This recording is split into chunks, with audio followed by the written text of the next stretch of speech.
O que me traz à tribuna na sessão de hoje é a minha indignação com o aumento da criminalidade no meu Estado.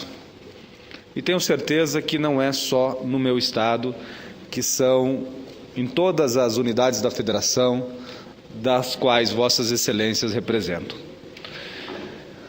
O caput do artigo 5º da Constituição Federal garante a todos os brasileiros e aos estrangeiros residentes no país a inviolabilidade do direito à vida, à liberdade, à igualdade, à segurança e à propriedade. No artigo seguinte, a Carta Magna também define entre os demais direitos sociais o direito à segurança. É nada mais natural, afinal, numa sociedade em que se diz civilizada, garantir a segurança para todos os indivíduos e certamente é uma das prioridades do Estado. Mais adiante, na Constituição Federal, o artigo 144 dispõe de forma mais específica sobre a segurança pública, definindo competências, listando os órgãos que atuam nessa defesa, e ao longo dos 9 parágrafos constantes desse artigo, são explicados as responsabilidades de cada um dos órgãos de polícia para garantir a segurança, a ordem pública e a incolumidade das pessoas e do patrimônio. É evidente, portanto, que a nossa lei maior está adequada aos anseios da sociedade em relação à sua proteção. Porém, infelizmente, na prática ainda temos muito a percorrer até atingir níveis aceitáveis de segurança pública no nosso país. É bem verdade que há muitos anos, em especial no governo do presidente Lula, a sociedade brasileira vem experimentando uma evolução muito expressiva em vários dos indicadores sociais.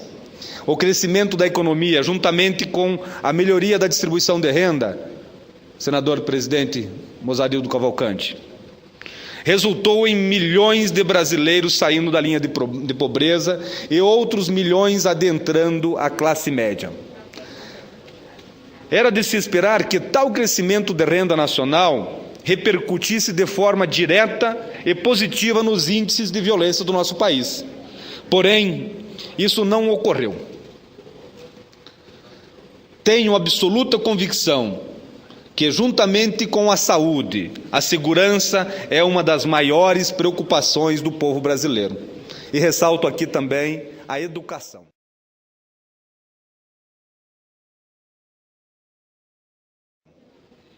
Infelizmente, no meu estado, o estado do Paraná, a situação, senador Álvaro Dias, está caótica. Não é diferente dos demais estados.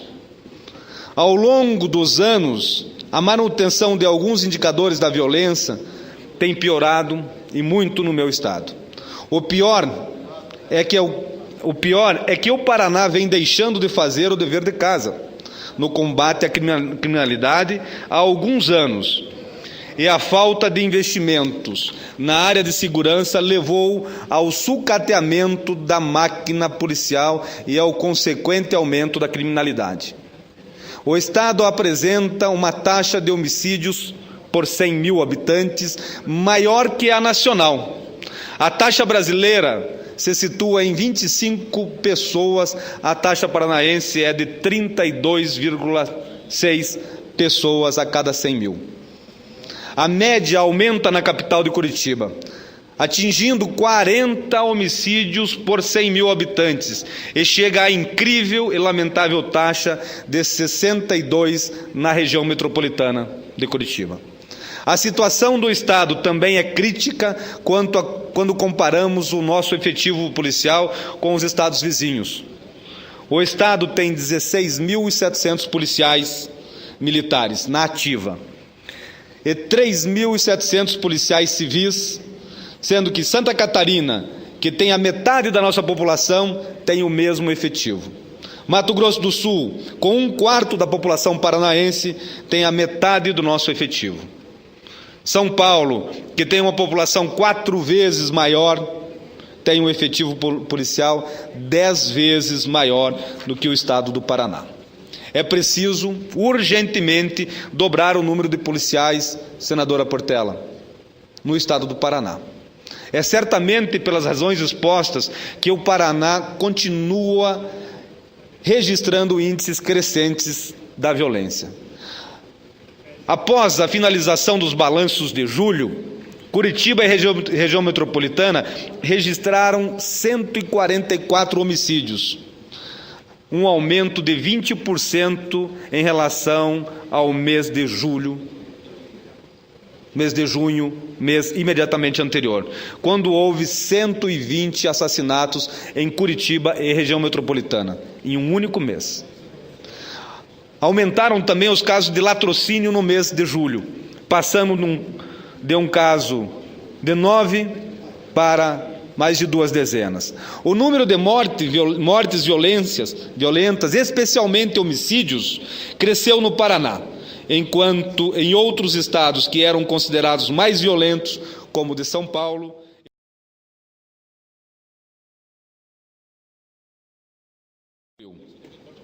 os mais graves é que estudos apontam que o combate à violência no estado está em déficit, faltando investimentos em tecnologia, efetivo policial e equipamentos.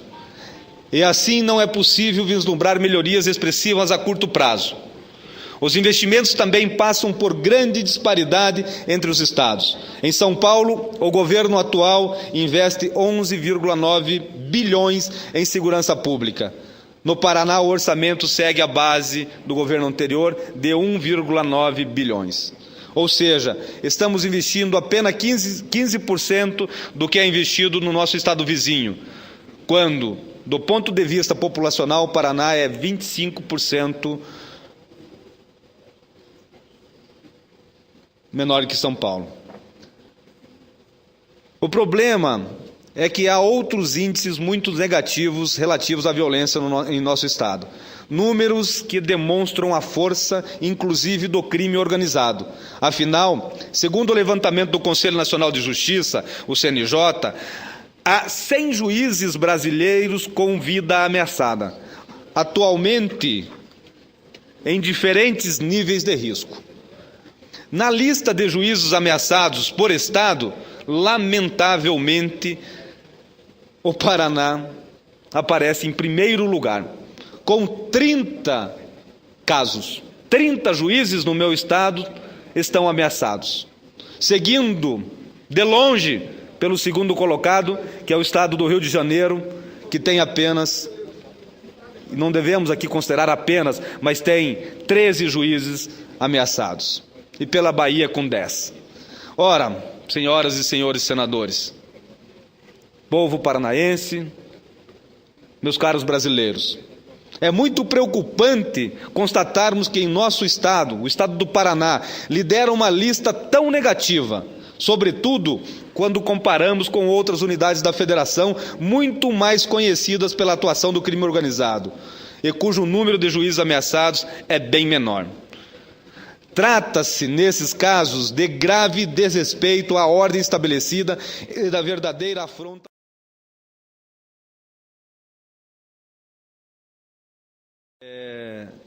Senador Álvaro, tem uma leve impressão de que também há uma certa migração de outros estados do crime organizado. Rio de Janeiro, ele faz um combate, senador Lindenberg, maravilhoso no que diz respeito ao combate ao crime organizado, na pacificação das favelas. Mas muitos estão sendo expulsados, estão indo para outros estados, e o meu estado do Paraná, até mesmo por conta da situação geográfica e a tríplice fronteira, ele possibilita esse tipo de crime. Mas é inadmissível que isso continue acontecendo. E a ausência de controles mais efetivos, chamada na Tríplice Fronteira, senador Álvaro Dias, é notória e configura mais uma dificuldade no combate à violência no Paraná. Espero que o plano estratégico de fronteiras, anunciada recentemente pelo governo federal no meu estado, possa nos auxiliar nesse desafio. Enfim, senhor presidente, sei que a violência é um problema nacional, mas que infelizmente tem crescido acima da média nacional no meu estado, o estado do Paraná. Não tenho a pretensão nem o interesse de apontar culpados. Porém, na condição de senador da República, tenho a obrigação de lutar permanentemente pelo meu estado e assim garantir a melhor qualidade de vida possível para a população paranaense. E se não enfrentarmos a questão da segurança pública por um todo, como uma questão nacional, não vamos ter